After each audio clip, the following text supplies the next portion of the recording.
So, so to start off where we ought to start off at the very beginning, this is not the first time that Chris and I have done a podcast together. I'm PJ, he's Chris. I'm Chris. I'm Chris over here. Yeah, over there. I'm from Wisconsin. He's from Minnesota. I'm a Packers fan. He's a Vikings fan, and this joint venture is our currently untitled NFC North podcast. Though it will be a lot more polished than previous podcast. I think we got some sort of structure down. Right. We won't take time and mention the previous iterations of other podcasts. We won't. Yes. But this is I was thinking about this today. This will now be our fourth or fifth collaboration, because for sure we did a radio show together. Yep. And then we launched into a football podcast, and then kind of an everything catch-all podcast. I'm pretty sure at some point we've collaborated on music together, and there's probably something else in there that we've collaborated on. Yeah, there's been a lot. Speaking of like radio and like interesting things, just kind of like kicking off with a little bit about our lives, because we're all human and have lived experiences. Being able to, so I went to a show this past weekend where they had a Super Smash match during one of their songs on stage at First Avenue. It was like nothing I've ever seen before. This was the band called Dury. Check them out. They are not paying me to sponsor them in any way. I just think they're a cool band. Like, go check them out. Like, they're on tour. Their next stop is Iowa, I believe, and we can get that schedule. Yeah. In the link down below if you're listening on YouTube. Yep, YouTube. This is going to be up on YouTube for those that listen that way. I'm going to do my best here to jump back into the podcast recording and editing game. It's been a minute. Over a year now since we've done a podcast? Yeah, and the timing just never was right. I mean, various life events. I know. I had to go and have a kid. I kind of shot that one in the foot. So yeah. But we're back. We are back to do what we do best, and that's share our wonderful, sometimes biased opinions about the NFC North. Speaking of, let's talk with a huge bias you have against this team. That is the Chicago Bears. Oh. The coaching is, I can't say that it's terrible. I can't say that it's great. However, I think Ben Johnson needs to do more than whine about how his players aren't practicing at a Super Bowl caliber level. I'm like, dude, you're the head coach. You need to motivate these players to do it. It's like, I don't know, if I was to go back at any of my like soccer or football teams and be like, oh, they're not ready to play in the World Cup quite yet. I mean, granted, they weren't professionals; they were kids. Right. But like, Right. Yeah, you can't. I I think part of part of the thing that I love to watch happen with the Bears every off season is they have the fans have this constant celebration that they won the off season, that there's so much hype going into the season, especially for the Chicago Bears, right? When you talk about, you got one of the best head coaching candidates on the open market and Ben Johnson, and then manage to supposedly in the offseason for the Bears revamp your offensive line, and you got good draft picks, and you have Caleb Williams who has a high ceiling. And week one rolls around, and we watch a game on Monday Night Football where it looked great for two and a half, three quarters, and then it all came crashing down. We found out that the castle that the Bears have built stood upon pillars of sand, and I celebrated gleefully when I watched JJ McCarthy tear apart the Bears defense in the fourth quarter. But I would agree with you that sitting there as the head coach and complaining that your players are not practicing at a high enough level, or that XYZ is not fitting into the scheme, or that there's some sort of preparation issue, I agree with you squarely. It falls on the head coach. The head coach's job is to motivate this group of 53 grown men. And you are basically dealt the hand that you get, right? And be that because of injuries, or be that because of a draft pick not panning out, the results that you get are directly related to how are you as a coach motivating these men on the field. Right. And granted, like, and we'll talk about the Vikings defense later. The Vikings have a scary good defense this year. They do. Even at like, gosh, maybe even a little over half strength right now with the injuries. Like, you have some key players out that could be making a difference right now. Most notably, Harrison Smith and help me out here. Help me out. Oh, don't tell me Van Ginkel. Because I mean, again, we'll get to it later.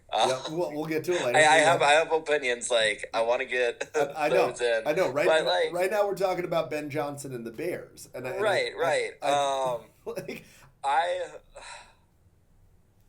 I can't blame Caleb Williams solely for that loss, but he does need to be smarter as a second year vet. Just because, like, there were a lot of missed throws. He was being chased all night. But you need to be smarter with your ball placement. That being said, Ben Johnson needs to call more screen passes. I mean, I think, like, what I saw, okay, is I tuned into that game, and the opening drive for the Bears just looked crisp and clean, and everything was on time, and it was right. And what I've seen in 2 weeks, granted, this is 2 weeks of football, right? So maybe we don't know anything, maybe we know a lot, right? But it seems as the Chicago Bears and Ben Johnson and the play calling gets further and further away from those scripted plays at the beginning of the game, it seems to look more and more chaotic as the game goes on.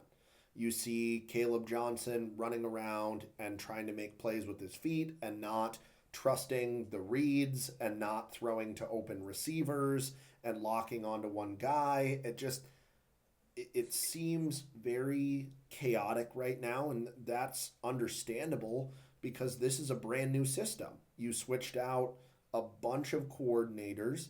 You have a brand new head coach that's trying to install an offensive scheme, and you have players on that roster that's completely brand new, right? I mean, the only players that are kind of the turnover from the previous roster last year to this year are Caleb Johnson and Roma Dunze and DeAndre Swift. Those are the three that I can think of, right? And I think this is going to take time.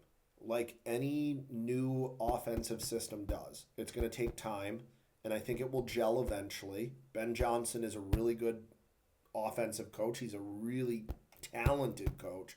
I think it's going to click at some point. I just don't think that that's going to happen in the next few weeks. That's the problem right now with the Bears, that they're in a very delicate spot where if they continue to play like this, they're going to lose games and they're going to dig themselves a hole in September into October. Right, and let's look at their defense too. Granted, they have two of their starting safeties out, or two of their starting corners out. Correction. Also, forgive my co-host. He said Caleb Johnson instead of Caleb Williams, but Ben Johnson, he's number one. He's a Packers fan. It's not his job to remember the names of Bears players. That was a low blow. Number two, he's also a parent, so it's the sleep deprivation can it get to him a little bit. It gets you.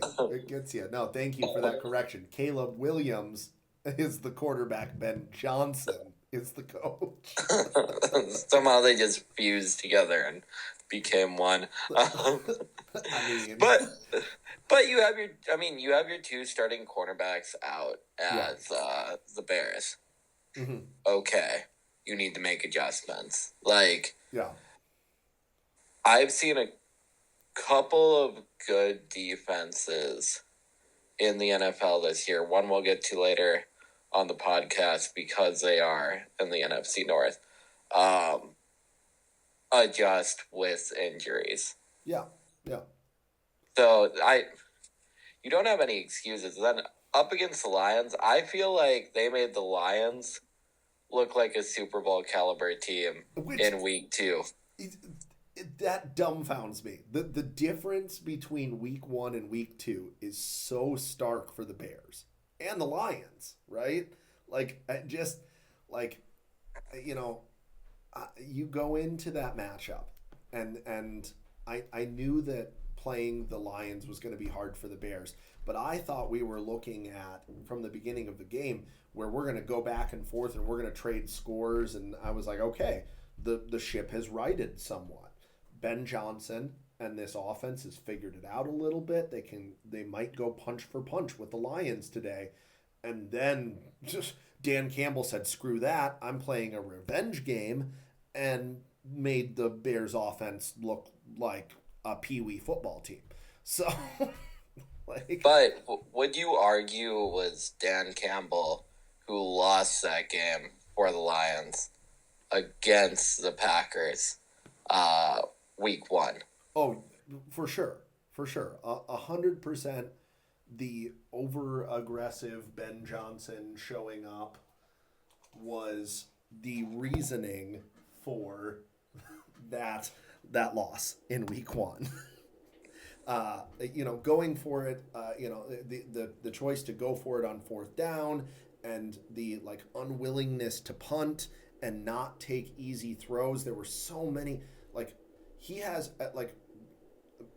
Dan Campbell has Amon-Ra St. Brown and Sam Laporta and Khalif Raymond and Jahmyr Gibbs and the other running back that escapes my mind right now. But they have such a talented offense, and all they did was throw screen passes in that game.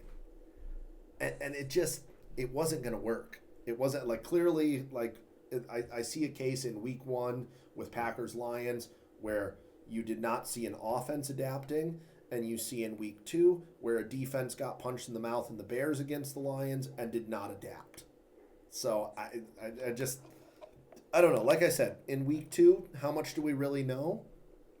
But right now things look a little chaotic for the Bears, and things have looked up and down thus far for the Lions.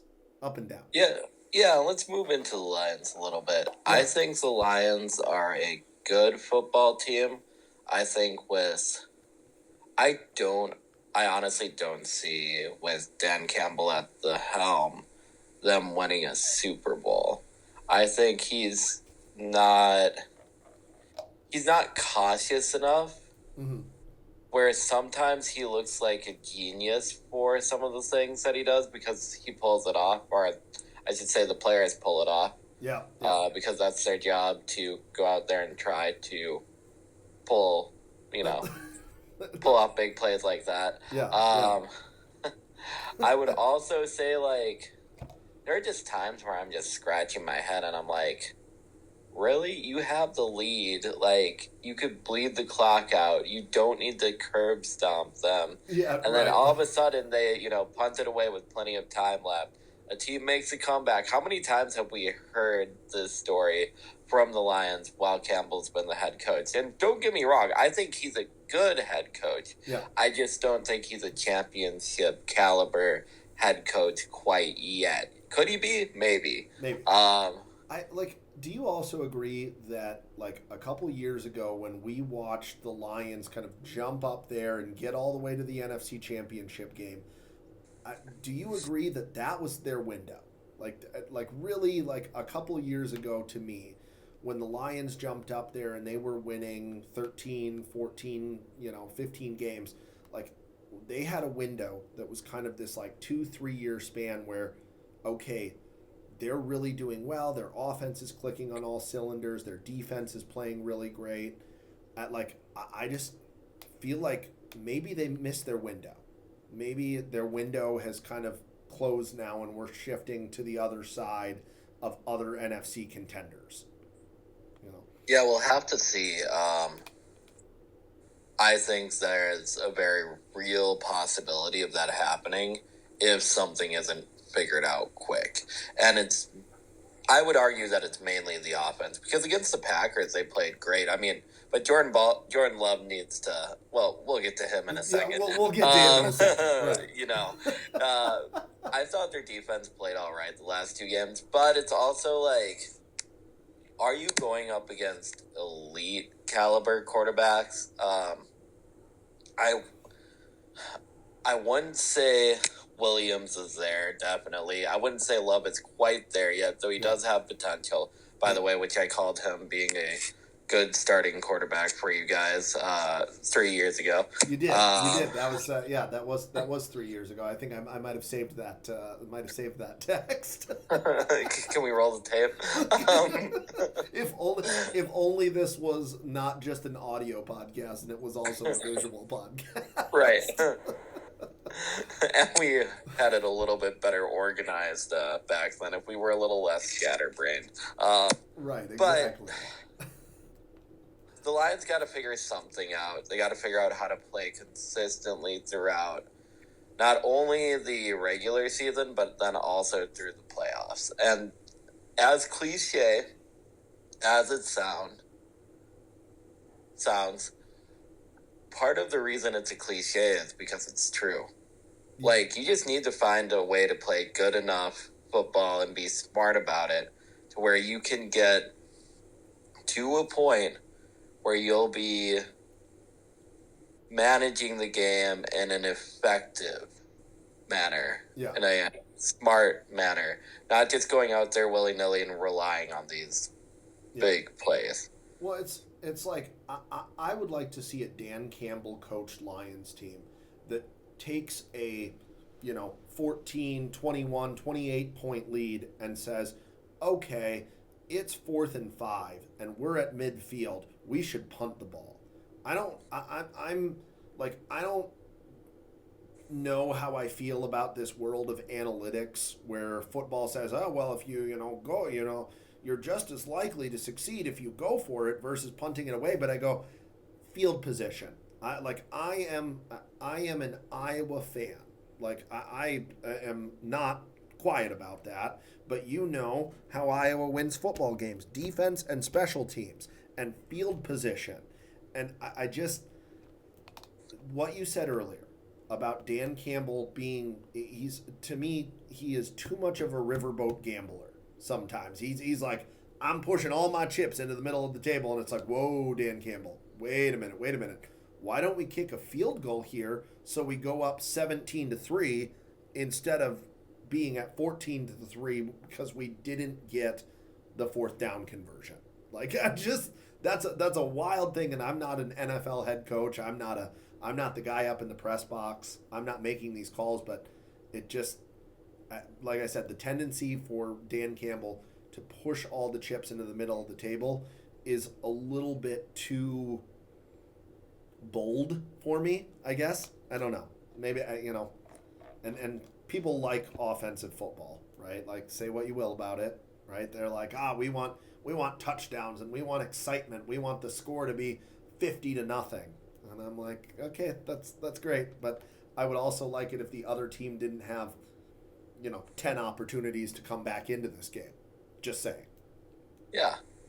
You know what? With that, I'd say, and we'll keep an eye on the Lions over the next two games as it goes on. We'll see how their schedule shakes out. Because I think they play Baltimore next, don't they? I think they have. Yeah, I think Baltimore. You know what?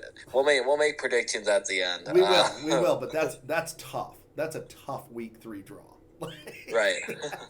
That's tough for the Lions. Yes, but we digress. Moving on, because we'll get too deep into the weeds. All right. So the Packers. Yes. Congratulations on going 2-0. Hey, thank you. Yeah, good. I think the Lions definitely did not have all their cards in order. No. They didn't have a good hand to begin with, nor did they know what cards they played. Like, it just was a little discombobulated from the Lions offense, and it was, getting blamed on the new coordinator, right? They're saying, okay, well, Ben Johnson left and Aaron Glenn left and XYZ. Here's the reason. And, the media loves to do that in week 1. But you're right. They were not organized in week 1. Offensively, I would say. Defensively a little bit. Yeah. Well, and if we move into the Packers discussion, Jordan Love, I mean, he recently stated that he likes making long bombs down the field, but I'm like, let's see how much time you have when you're going up against an elite defensive line. I agree. 100%. I think it's hard to know what we have in week 2, right? Like, granted, it's been very exciting. I'm incredibly happy right now to be 2-0 as a Packers fan and like watch this defense with Micah Parsons. I've been very happy with the offense at times and kind of scratching my head at other times too, because I think there is room for improvement in this offensive performance, because there are still these moments where a very good quarterback in Jordan Love has these, I would call them like a short circuit moment, where all of a sudden he's like, oh God, I've got no receivers, and eats a 10-yard sack. Or he'll, wing it down the field on 3rd and 2, and it goes, a yard beyond Matthew Golden's outstretched hands.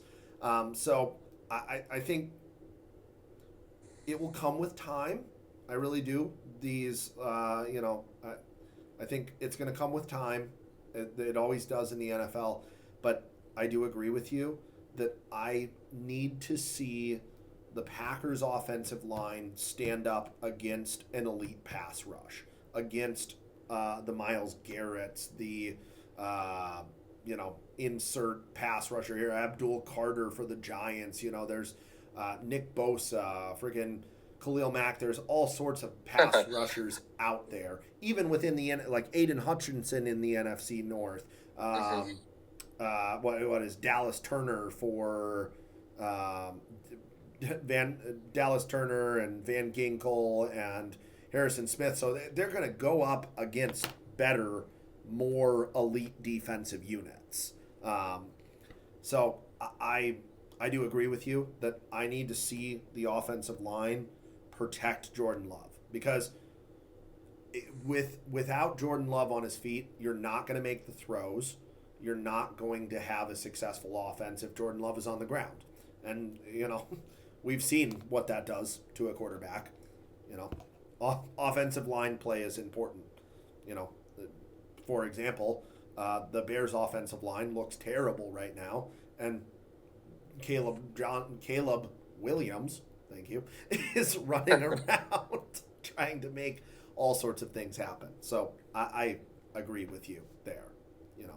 They're going to go up against better defenses. I know it will happen.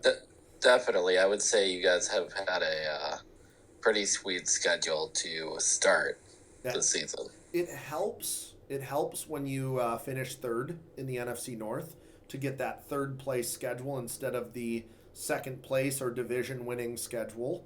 Because you kind of look at it right now, the Lions and the Vikings have a bit of a challenging gauntlet. And, one could argue that the schedule makers sometimes favor teams. They do. And it helps to play the third place schedule instead of the first or second in the NFC North place schedule, right? So, but there's still. I look down the schedule for the Packers, and I'll pull it up right now because we're going to talk about it. The kind of upcoming competition for the Packers this week 3, they have the Browns, but then you have games against Cowboys, Bengals. Got to go on the road to play the Steelers. Eagles come to Lambeau Field. That's going to be a hard game. We got to play the Vikings and the Lions. Broncos is definitely a challenging game. We have to play the Ravens. We have to play the Vikings. So, there's games that I look down the road and I say, this starts to, as things unfold and teams start to gel and figure out what they're doing offensively and defensively, things are going to get harder down the road.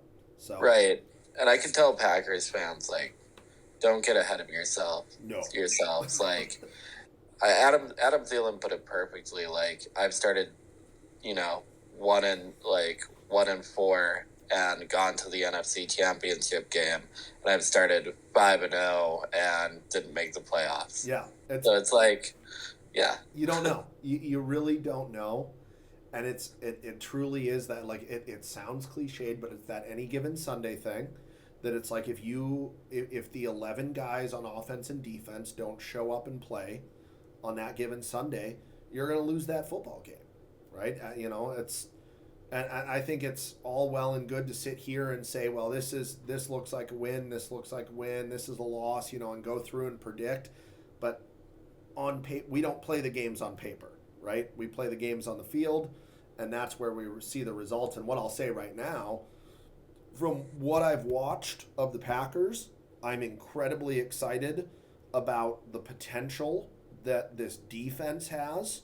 I love the speed they're playing with. I love what Micah Parsons brings to the defense currently. I'm also kind of excited to see what this offense morphs into. What I am concerned about on offense right now, outside of the offensive line and protecting Jordan Love, is our running game. Josh Jacobs has not gotten going yet. Yes, he has a touchdown in each of the games they've played, but I want to see Josh Jacobs, if we're going to be a successful offense, really take over the game and be able to ground and pound opponents, right? So these are my current concerns right now. We're going to face better competition. Offensive line needs to do a better job of protecting.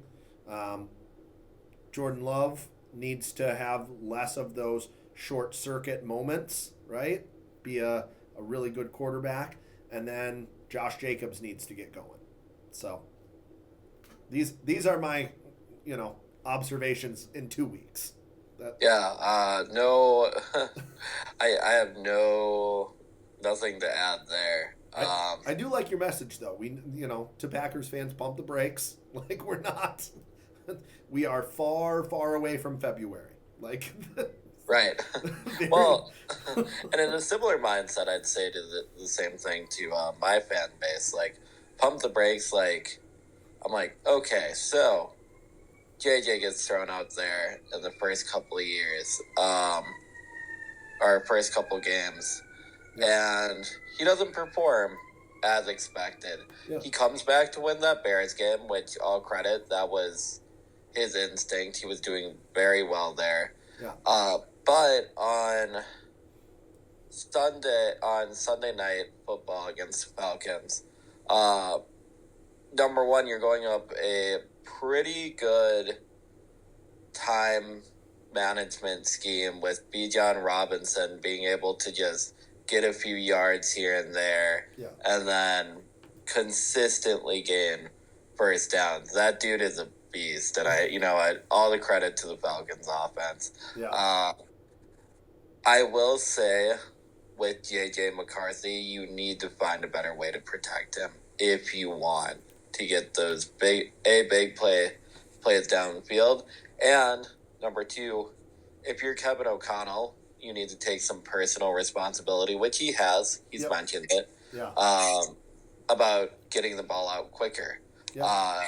I'm not going to say it's that JJ McCarthy has no responsibility to take in this, because he does. Also, will acknowledge it. Yeah. A pretty humble guy, always willing to learn.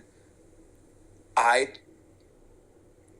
don't think that loss is solely on the quarterback. I would argue that it's more with the offensive line and allowing him to get hit from almost it was one side. It was one side. It was one side. It was. Yeah. I mean, let's be honest. And we texted about this on Sunday night. We were talking back and forth throughout the game. I was watching a large chunk of it, right? And not having Christian Darrisaw right now is really not helping the Vikings offensive line. Like, and one of your big takeaways from the end of that game was the offensive line needs to get healthy. The defense needs to get healthy right now, and that's a whole separate thing that we can talk about. But on the offensive side of the ball, it comes back to that idea, what we just talked about a few minutes ago. If you don't have time to throw the ball and your quarterback is on the ground, you're not going to get it downfield to TJ Hawkinson or Justin Jefferson. You're not going to get it downfield to your playmakers. And I stressed when I texted you that I think there's, to me, from an outsider, not being a fan perspective, as a spectator, what I saw is that Kevin O'Connell did not call as good of a game on Sunday Night Football as he did against the Bears. Now, granted, we're talking about two different teams and different schemes and kind of very different situations here, but I do agree with you that there is blame that needs to be placed on Kevin O'Connell for scheming, the way that the play calling was done throughout that game.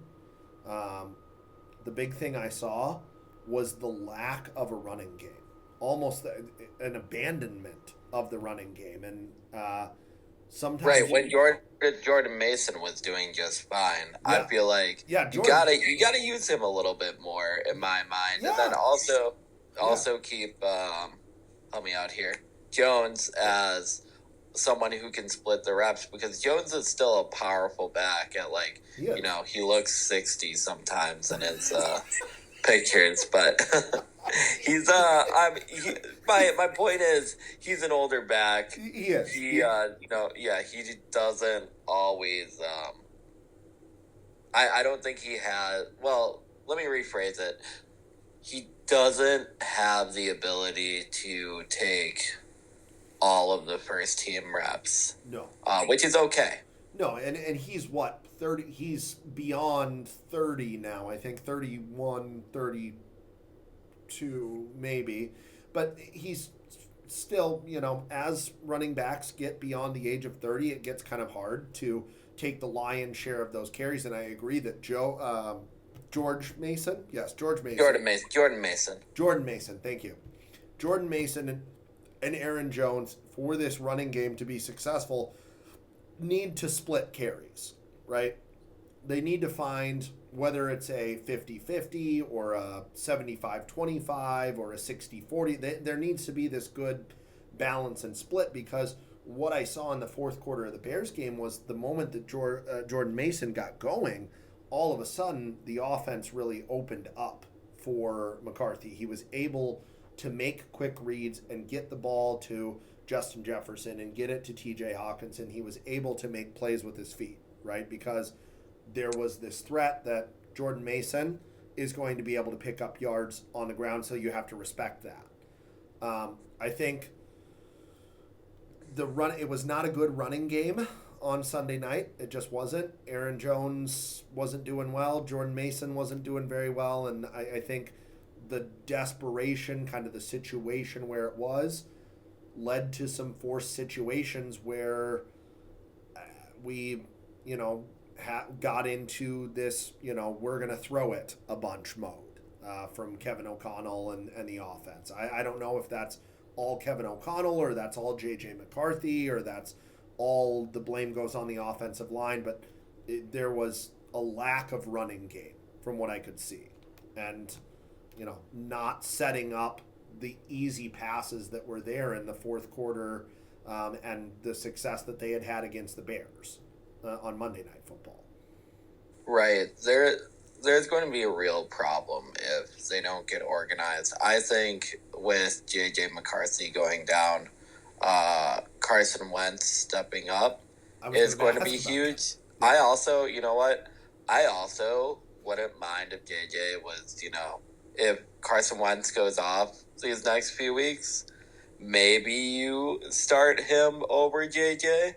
And that's what I was just going to get at, right? That right now you have this injury, right? This ankle injury for JJ McCarthy, and you're going to get Carson Wentz starting, and you're in this kind of, obviously you don't want your starting quarterback to go down, but you're in a little bit of a fortuitous situation that if Carson Wentz comes in and he does really well, which he has the potential to, he was a really great quarterback with the Eagles, with every team that he's been with. It's not like he's not talented. And this is the sort of system where he could succeed. The Vikings would then be in a situation where they don't have to rush JJ McCarthy coming back. They can settle him in, and this can be, a situation where we say, okay, let's ease you more into the offense. Okay, maybe we were a little bit deer in the headlights. I get that for a quarterback that's played, a couple preseason games, and now we have, 8 quarters of NFL action. It's, it makes sense. So I think, Vikings are potentially, again, going to take a, journeyman QB, right, that looks like he might be down and out, and they're going to make him look good. I foresee this with my crystal ball, that Carson Wentz is going to do well with this Vikings offense. Well, and before we get into Jordan Addison coming back here in a couple weeks, serving the last week of our last game of his suspension this Sunday. Let's think about it for a moment. Because this would involve Jordan Addison being back. Think about it. A kid from Minnesota grows up his whole life rooting for the Vikings to win a Super Bowl. Gets knocked around to a bunch of different teams. Is part of a Super Bowl winning system, which the Vikings lost to. They had a pretty good team that year. They just didn't show up to that NFC Championship game. Bounces around a little bit. Lands in Minnesota. The starting quarterback goes down. He's the next man up. He leads you to the Super Bowl, wins the Super Bowl, and then maybe he'd ride off into the sunset. I don't know. I mean, I'm here for that story. I feel like everybody And everybody would be cheering for Carson Wentz in that moment. The whole state of North Dakota currently is like, yes, we want that storyline. I Well, mean, because North Dakota doesn't have a football team, so, right, exactly. So North Dakota yeah. State, when he went to North Dakota State, everybody. Yeah. I mean, but that there is a story written in the stars of destiny. That is, what you dream. I mean, but could you imagine how cool it must be to be a backup quarterback in the NFL? Like, because if all things go right as a backup quarterback in the NFL, you're going to make $1 million, $2 million, maybe $3 million, and most unless you're Kirk Cousins, who's making $180 million for you, right? Unless if you're Kirk Cousins, right? but the point being is, you're going to make millions of dollars, and you're getting paid to sit on the bench and hold a clipboard. Like that's a pretty nice gig, right? And obviously, as I said, you don't want your starting quarterback to go down, but if if there would be any situation where I say, okay, the starting quarterback going down and the backup coming in is something that we could survive, the Vikings is probably one of the most ideal scenarios. You got JJ McCarthy goes down with an ankle injury. He's going to be out 2 to 4 weeks is the expected. Do we know? Yeah, it could be 2 to 4 weeks, could be longer, could be shorter. I mean, could be shorter than 4 weeks.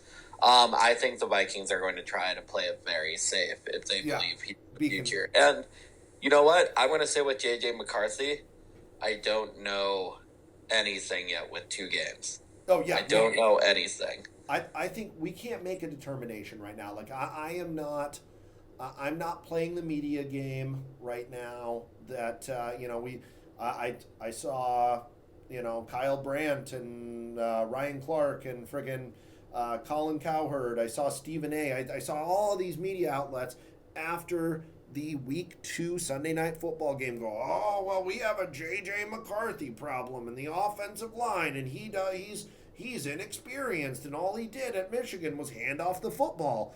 And I was like, these are 2 vastly different situations. Like, vastly different situations. So we don't have enough data right now. Like, we really know nothing about what's going to happen. And you know what? After 4 or 5 weeks, JJ McCarthy could come back and be phenomenal. We know nothing, right? And right now, I think the Vikings are in a really great spot because you're going to get Carson Wentz, who is an experienced veteran backup player, to come in and run an offense that includes Justin Jefferson, going to get Jordan Addison back in 1 week. You have TJ Hawkinson. Once you get Darisaw healthy, that's a fantastic offensive line. Aaron Jones, he has a hamstring issue right now, but Jordan Mason is a fantastic back, and I'm pretty sure Cam Akers is going to re-sign. So, I believe he has. He has. Okay. Yes. So, look at that offensive situation that Carson Wentz is coming into. And then on top of that, you have Kevin O'Connell as your head coach calling plays, who last year won the Coach of the Year award and made Sam Darnold look like an MVP candidate.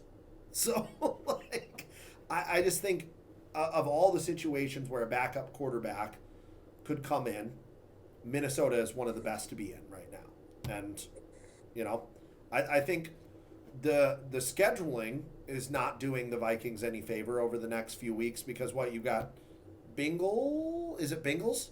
Yeah, the Bengals, but let's talk about the Bengals real quick. Yeah. You have it without Joe Burrow. And you have the better defense.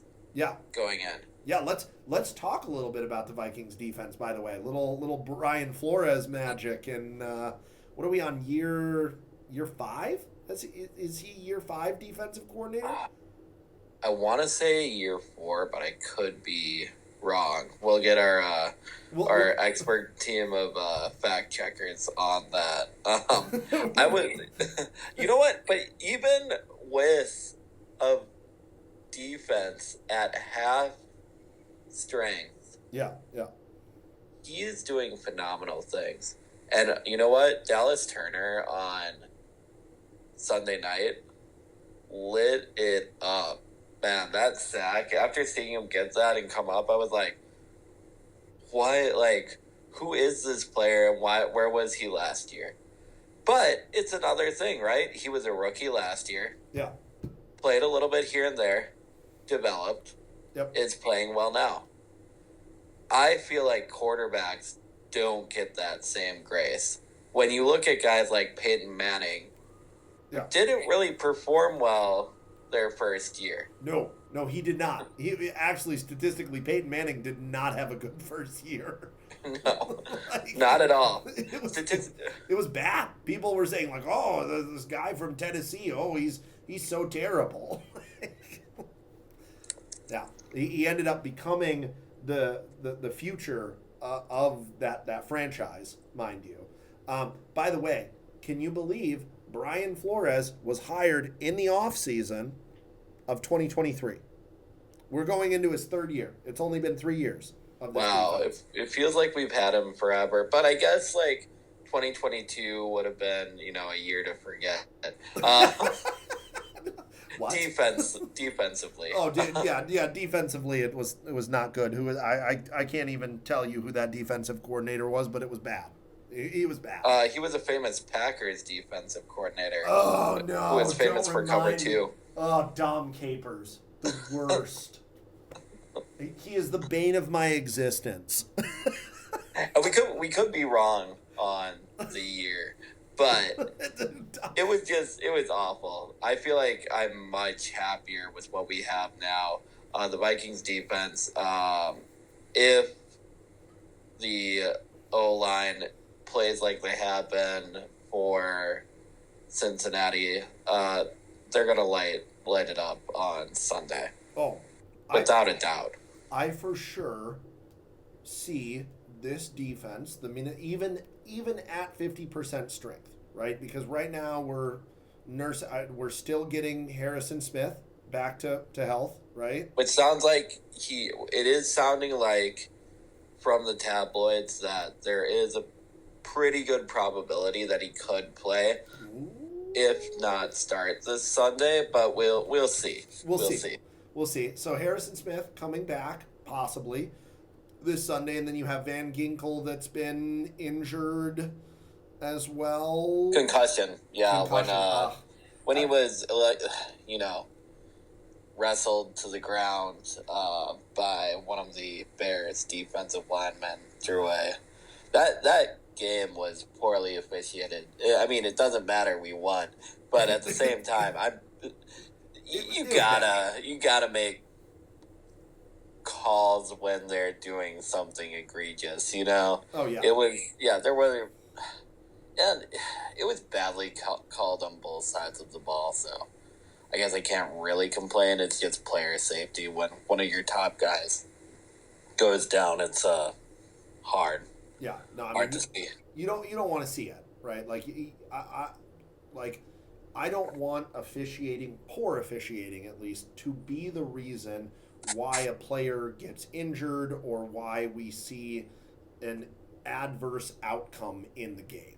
Like we're getting to the point where the game is making advancements in safety that are far outpacing what seems to be officiated on the field, right? And something needs to happen to make that better. Yeah. But you do see the Vikings winning if they play like they did this past week. Oh, for certain. Like, look, they might the result of the game against the Falcons might not have been what Vikings fans wanted, but the defense for the Vikings kept them in that game until late into the fourth quarter. I mean, I think at worst it was 15-6, right? But the Vikings still had a chance at a point during the fourth quarter to go down, and if they score a touchdown and get a 2-point conversion, we're looking at a game where they could have come away with a win, right? So, and then that strip sack happened, and McCarthy went down and got up limping, and yeah, we kind of knew by that point. But yeah, like the Vikings defense did a very good job, and I think Carson Wentz with experienced weapons will It's going to be great. will bode well. It's going to bode well. I will say, do you think Jordan Addison catches that ball that McCarthy threw the interception on? And you know which one I'm talking about, that little out route. I do. Where, go ahead. So, I think, yes, I do. Because that was Jalen Naylor, right? Yes. Okay. So, and I now I'm recalling because I texted you about it. And I said in that instance, the receiver there, Naylor, needs to run a better route because McCarthy threw a good ball. He put it in the right place. That's where you throw that ball outside of the the timing, the way that it worked with the route is forcing JJ McCarthy to throw it to a different spot, right? If Naylor runs a better route and gets a small bit of separation and the ball is placed out, not behind him but to his outside shoulder, it's not an interception. Jordan Addison has the speed to run that route the correct way and make that catch. Right. And Jalen Naylor, he's an okay receiver. He is. Like, I'm not going to say he's great. Well, I'm not going to say he's receiver, terrible. Right? Like, to be an NFL receiver, you have to be good, right? To make a 53-man roster, you have to be good. But he's not Jordan Addison good. He's not Justin Jefferson good. I would argue that he's not even Adam Thielen good. No. No. Just because Adam Thielen is a phenomenal route runner. Hands. Great route running, phenomenal hands. The guy just catches the football. And okay, so when there are two guys that I respect so much in the NFL, white guys that I respect so much in the NFL, Adam Thielen and Jordy Nelson. Jordy Nelson retired. He's no longer playing. He's doing his farming thing in Kentucky or Kansas. Sorry, he's from Kansas. Adam Thielen still playing, phenomenal, just at every little intricacy of route running and catching the football, and that makes all the difference. You just see, right, the difference in how Adam Thielen runs his routes versus a Jalen Naylor, right? It's just, it comes with years of experience, right? Right. And you know what? I believe a lot of the coaching that Jefferson does now, he got some of it from Thielen, right? Had to have. You know, like the whole concept. So like it really helped. Like, so there's this great period of time, right? And like, because Kevin O'Connell came in 21, 21 or 22.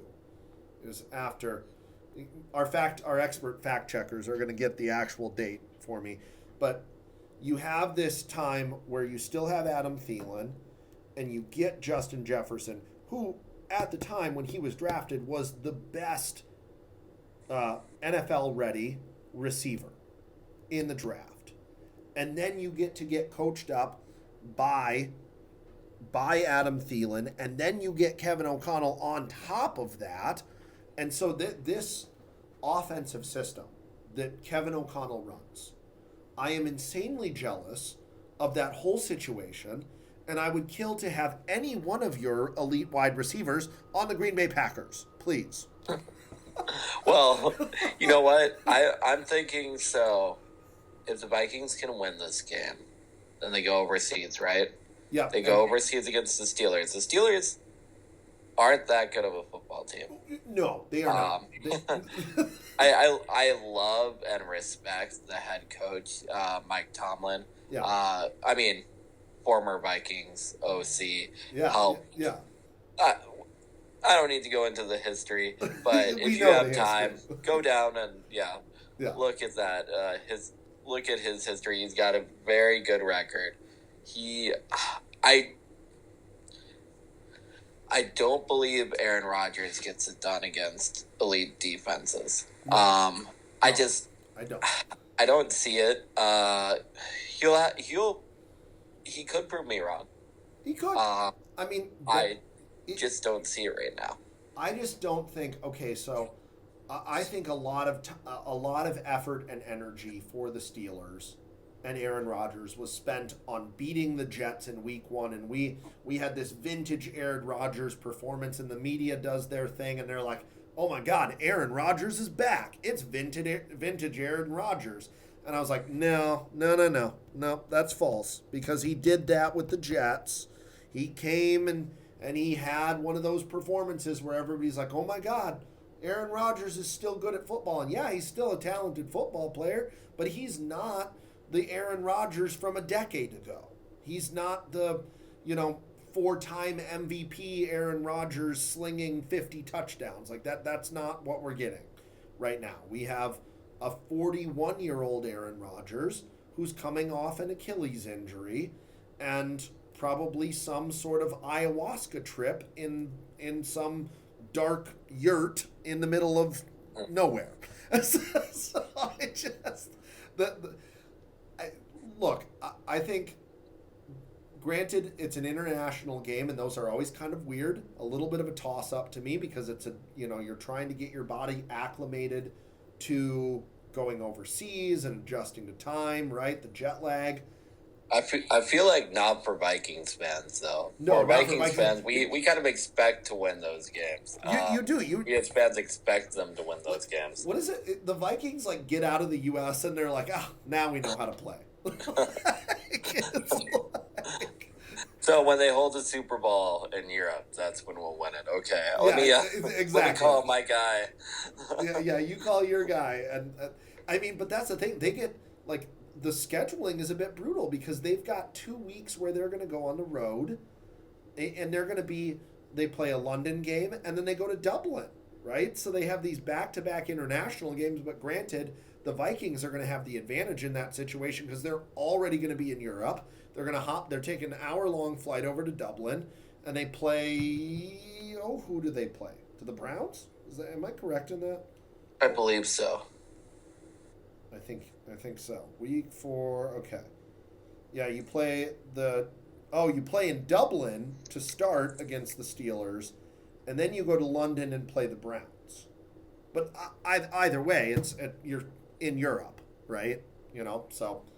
Right, and then you come back and you have a bye to rest up and get healthy before you play a decent Eagles team. I'm not going to say they're great yet.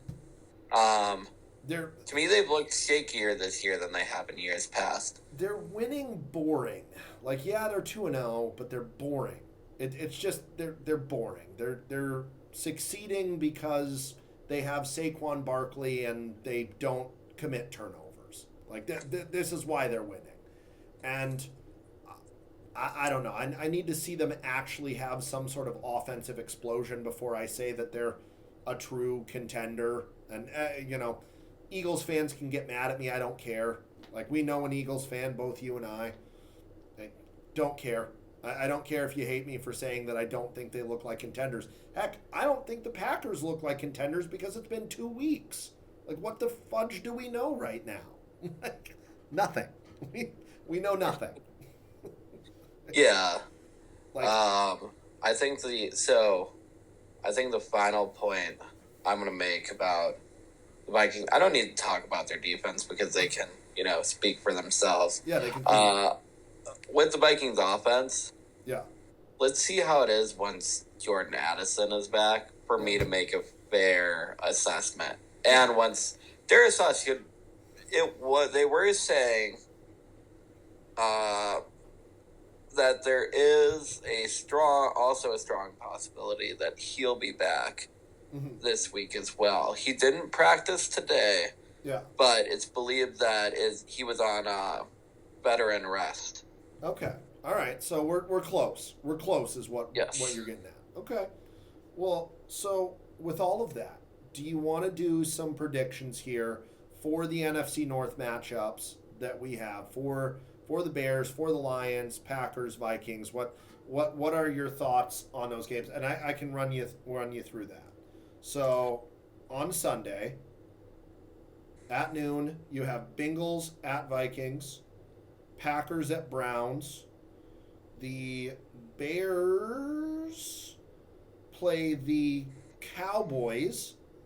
They're at Soldier Field, 3:25 p.m. And then the Lions play the Ravens on Monday Night Football. I really like those matchups for our teams. Yeah. I think you look at it, I think Packers will remain number one. Okay. I think Packers will go. I mean, the Browns are the Browns. They could surprise you. Yep. But it's just been an awful time over there trying to figure out their quarterback situation. And I don't know that I would want to be part of that organization trying to figure it out. I'm going to go Packers by, let's say Packers by 2 scores, Packers by 10. Okay. I agree with your assessment on that. Current quarterback for the Browns is Joe Flacco, so we get to face an offensive line that's having problems. The Packers also face a quarterback that is a immobile statue in the pocket. So I think the defense should, keyword there is should, be able to really get after that offensive line that's banged up and get after Joe Flacco and hopefully create some turnovers. So I see it as a 10-14 kind of point victory for the Packers as well this weekend. Yeah. Let's go. They should. Let's go with Lions and Ravens. Okay. Monday Night Football game, big matchup against the Ravens. It's in Baltimore, by the way. Ravens by at least. I'm gonna go Ravens by 7. Ravens by 7. Okay. I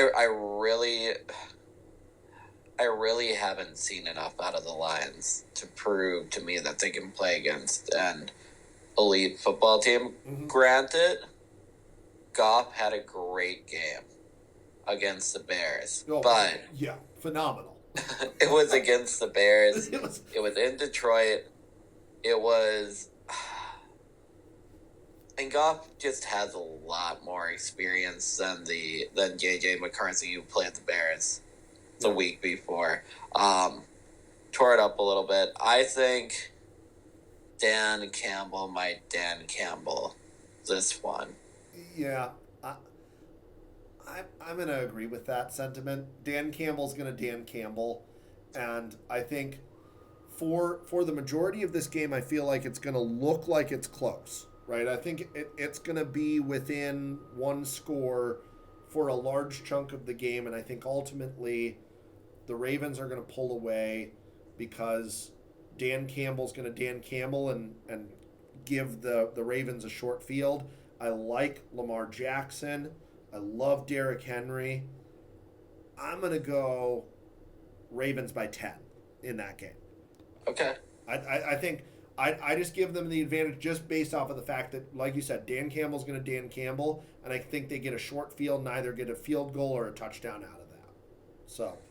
Yeah. Well, and if we go back to another point with the Vikings, like another thing with Kevin O'Connell, and I'm sure he's acknowledged this too, going for that 4th and 1 play so early in the first quarter when the ball's so close, like it's in field goal range. I get it if you're like on the 45-yard line or on the 50 and you're like trying to get it through. It's like, okay, we can get stops, we can get them out of there. But I was like, okay, now we're down 6-0. I'm still not worried, but I didn't get it. But I also get that if you're not aggressive, you don't win games, and your defense is playing well enough where you will only give up a field goal. So I'm like, I almost like, and okay, so like this is where the outside not being a fan perspective helps, right? Because as a Vikings fan, right, you're probably frustrated that like, okay, it's early in the game, we don't need to go for this, right? Like we don't this this is not a game defining. We need to have it sort of fourth down moment, right? You could kick the field goal, and ultimately, if you kick and miss the field goal, it's ultimately the same thing, right? However, if you kick the field goal there, you get points. But this is one of those situations where I look at it as early in the game when you're only down 6-0, it can't really hurt you at that time. It's one of those moments where that if Kevin O'Connell does that and they get that fourth down, all of a sudden it's like, oh, look at the gutsy call. Kevin O'Connell is so brilliant. And we've done that with Dan Campbell, right? Like we've been like perfect example of it is Dan Campbell, did it. I know he did it last year. He did it the year before that. So a couple of years he's been doing this thing where it's like, you only need 3 yards on 4th and 3 to close out this game.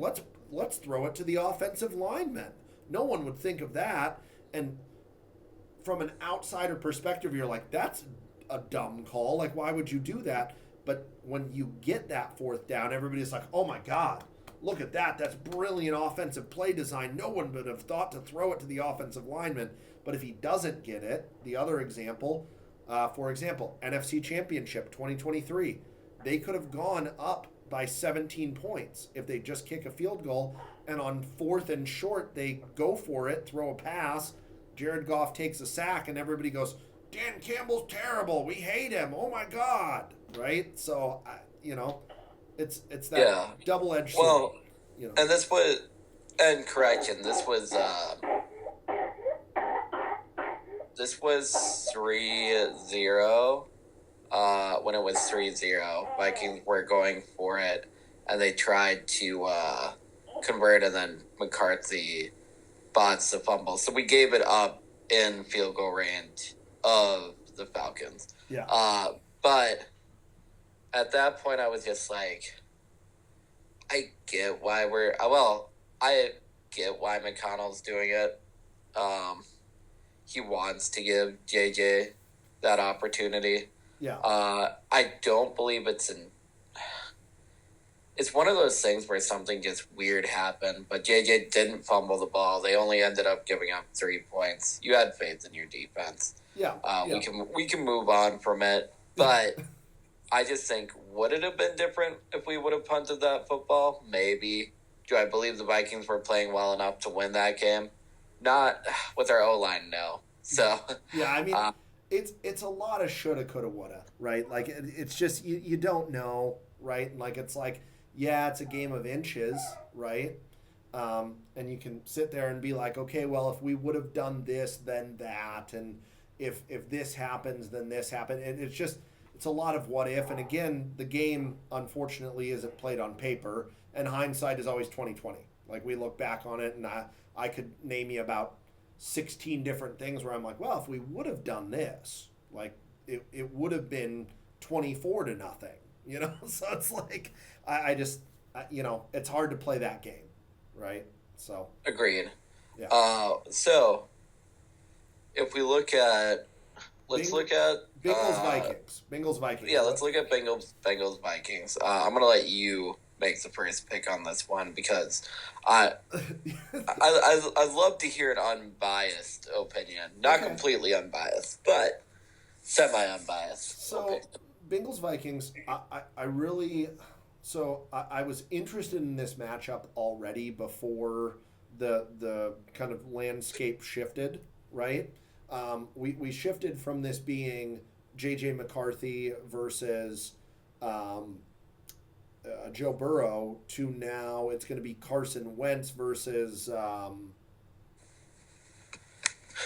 backup quarterback for the Bengals, who I don't remember his name.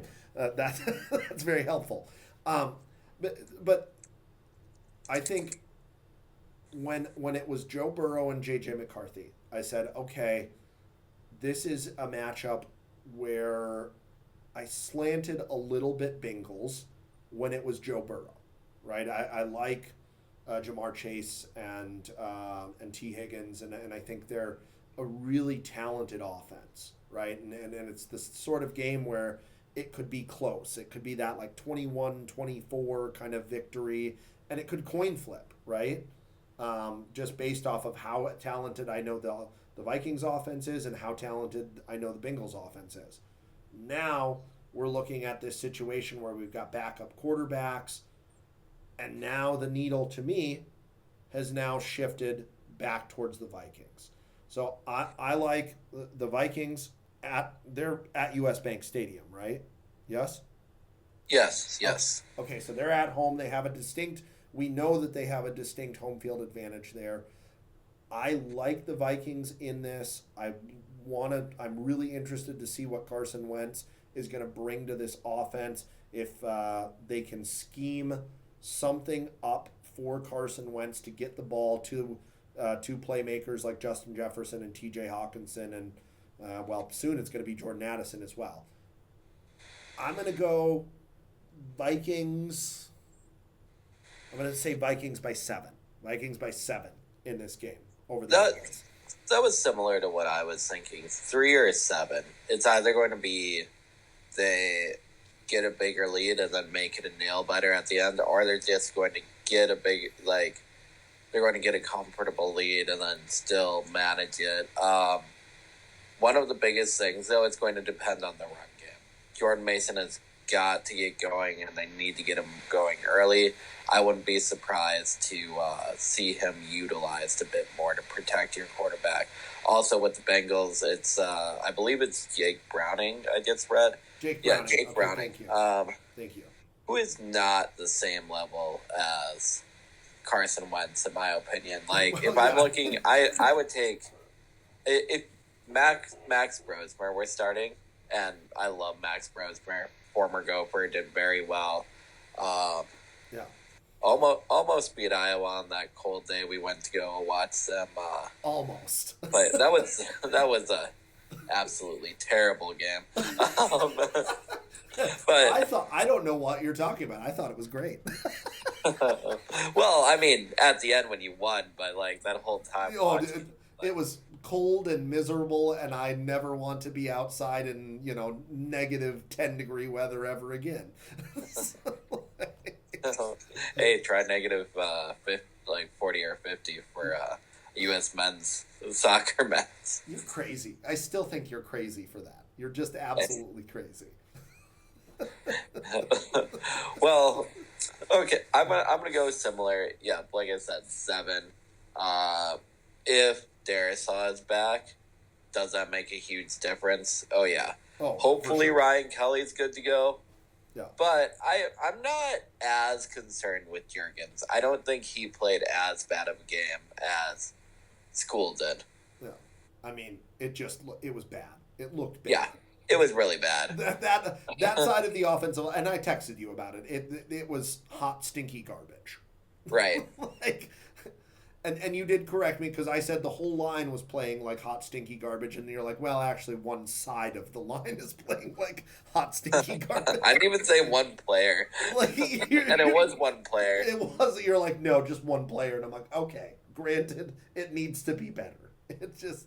You can't have an offensive line of that caliber you can't have that bad of an offensive line on one side and succeed and have that caliber of offense that the Vikings does, right? So yeah. All right, let's make our final prediction: Bears versus Cowboys. Yeah. Cowboys by 10 easily. I'm gonna go Cowboys by 14. I think. Okay. And that's not and like okay, granted, that's a little bit of my the Bears still suck, right thing, but I don't see the ship righting from where we're at. Like we're looking at Ben Johnson, complaining to the media about how his players are practicing, and Caleb Williams feels distracted, and the whole situation is very close to mushrooming out of control and being a bad locker room situation. We did it. This is a bad rerun of what happened a year ago.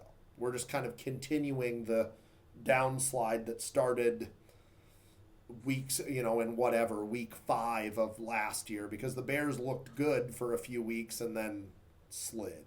So, here we are. Dallas by 14. I think they Dallas has a better defense. I think they're going to get after that offensive line and get a few sacks, and Caleb Williams is going to have another bad day. So Yeah. Want to feel bad for the guy, but hard to when he's in your debate. I feel he's not that bad of a quarterback. It's just we'll see what happens. time will tell. But, Time yeah. will tell. It's just going to take a while. I think it's going to click with Ben Johnson. It has to at some point, right? Otherwise, you spent a lot of time and effort and money to get a dud of an offensive coach. But I don't think that's the case with Ben Johnson. I really don't. No. So this is my 2 cents about it. But we digress. This is this has been Right, because we probably got over what we've allotted for time here, but we'll make it work. But this is the first one. This is yet to be named, but we're going to try to do this every week. We're going to hop on here and talk about the NFC North and make our predictions and kind of follow the Packers and the Vikings, the Bears and the Lions throughout the rest of the year and see where we end up. So yeah, it should be a fun ride. Well, we'll sign off with this untitled NFC North podcast. It's a lot more organized than our other podcasts. Hopefully you enjoyed listening, or if you've turned it off before this point, well, we can't blame you for that either. Fantastic. My plug is please like and subscribe and do all the things to engage with this, but thank you for listening. Peace. Peace.